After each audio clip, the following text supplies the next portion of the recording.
Vientos del pueblo me llevan, vientos del pueblo me arrastran, me esparcen el corazón y me aventan la garganta. Los bueyes doblan la frente, impotentemente mansa, delante de los castigos, los leones la levantan. No soy de un pueblo de bueyes, que soy de un pueblo que embargan yacimientos de leones, desfiladeros de garras y cordilleras de toros con el orgullo en el asta. Nunca medraron los bueyes en los páramos de España. Quien habló de echar un yugo sobre el cuello de esta raza, quien ha puesto el huracán, jamás ni yugos ni trabas, y quien al rayo detuvo,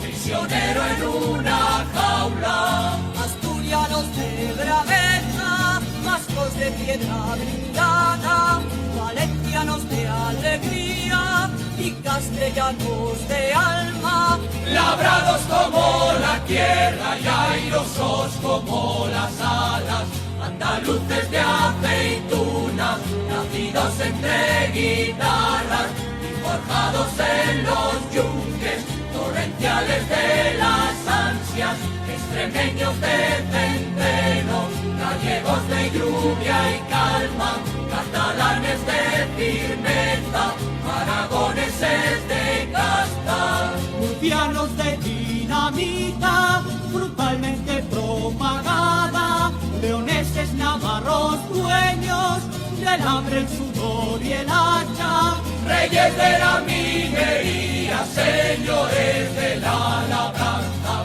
hombres que entre las raíces, como raíces gallardas, vais de la vida a la muerte, vais de la nada a la nada. Yugosos quieren poner, gentes de la hierba mala, yugos que habréis de dejar rotos sobre sus espaldas. Crepúsculo de los bueyes está despuntando el alba, los bueyes mueren vestidos de humildad y olor de cuadra, las águilas, los leones y los toros de arrogancia, la agonía de los bueyes tiene pequeña la cara, la del animal varón, toda la creación agranda.